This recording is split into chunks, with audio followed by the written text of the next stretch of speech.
ओम श्री गणेशाय नमः। ओम गं गुरुवे नमः। ओम नमः शिवाय। शिवजी सदा सहाय। उमा संहिता अध्याय 7। पापियों और पुण्यात्माओं की यम लोक यात्रा।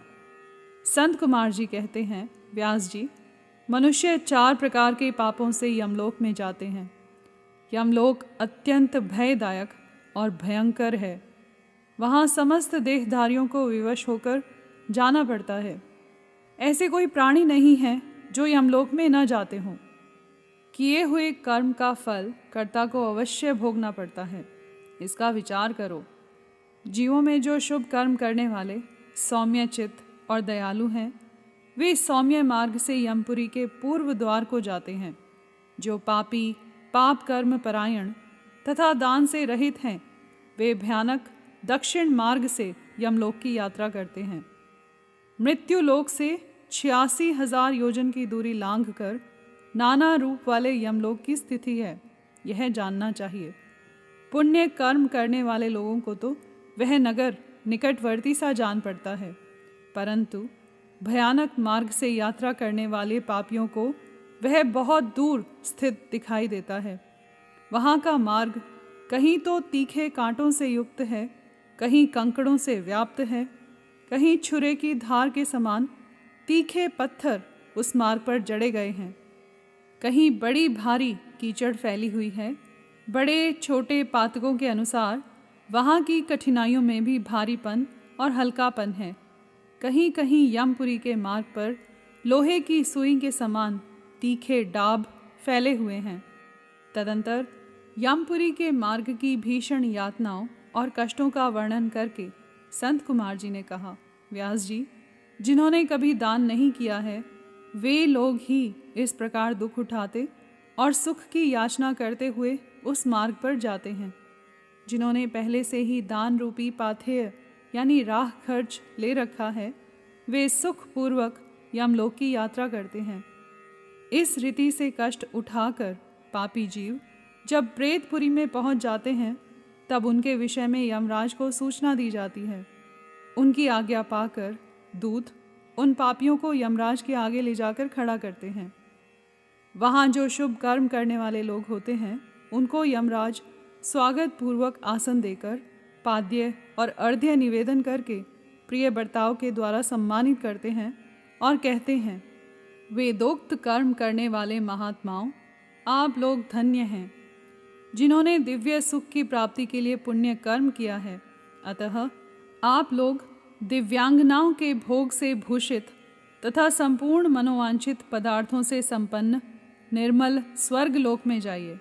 वहाँ महान भोगों का उपभोग करके अंत में पुण्य के क्षीण हो जाने पर जो कुछ थोड़ा सा अशुभ शेष रह जाए, उसे फिर यहाँ आकर भोगिएगा। जो धर्मात्मा मनुष्य होते हैं, वे मानो यमराज के लिए मित्र के समान हैं। वे यमराज को सुखपूर्वक सौम्य धर्मराज के रूप में देखते हैं, किंतु जो क्रूर कर्म करने वाले हैं, वे यमराज को भयानक रूप में देखते हैं। उनकी दृष्टि में यमराज का मुख दाढ़ों के कारण विकराल जान पड़ता है। नेत्र टेढ़ी भौहों से युक्त प्रतीत होते हैं। उनके केश ऊपर को उठे होते हैं। दाढ़ी मूंछ बड़ी बड़ी होती है। ओंठ ऊपर की ओर फड़कते रहते हैं। उनके 18 भुजाएं होती हैं। वे कुपित तथा काले कोयलों के ढेर से दिखाई देते हैं। उनके हाथों में सब प्रकार के अस्त्र शस्त्र उठे होते हैं। वे सब प्रकार के दंड का भय दिखाकर उन पापियों को डांटते रहते हैं। बहुत बड़े भैंसे पर आरूढ़, लाल वस्त्र और लाल माला धारण करके बहुत ऊंचे महामेरु के समान दृष्टिगोचर होते हैं। उनके नेत्र प्रज्वलित अग्नि के समान उदीप्त दिखाई देते हैं। उनका शब्द प्रलय काल के मेघ की गर्जना के समान गंभीर होता है। वे ऐसे जान पड़ते हैं मानो महासागर को पी रहे हैं, गिरिराज को निगल रहे हैं और मुंह से आग उगल रहे हैं। उनके समीप प्रलय काल की अग्नि के समान प्रभा वाले मृत्यु देवता खड़े रहते हैं। काजल के समान काले काल देवता और भयानक कृतांत देवता भी रहते हैं। इनके सिवा मारी, उग्र महामारी, भयंकर काल रात्रि अनेक प्रकार के रोग तथा भांति भांति के भयावह कुष्ठ मूर्तिमान हो, हाथों में शक्ति, शूल, अंकुश, पाश, चक्र और खड़ग लिए खड़े रहते हैं। वज्रतुल्य मुख धारण करने वाले रुद्रगण क्षुर, तरकश और धनुष धारण किए वहाँ उपस्थित रहते हैं। सभी नाना प्रकार के आयुध धारण करने वाले महान वीर एवं भयंकर हैं।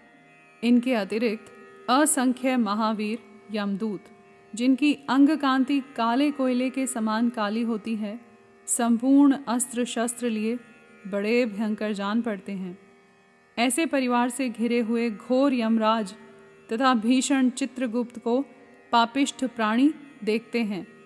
यमराज उन पाप कर्मियों को बहुत डांटते हैं और भगवान चित्रगुप्त धर्मयुक्त वचनों द्वारा उन्हें समझाते हैं। यहाँ पर अध्याय 7 समाप्त हुआ। कर्पूर गौरम करुणावतारम संसार सारम भुजगेंद्रहारम सदा वसंतम हृदयारविंदे भवम भवानी सहितम नमामि।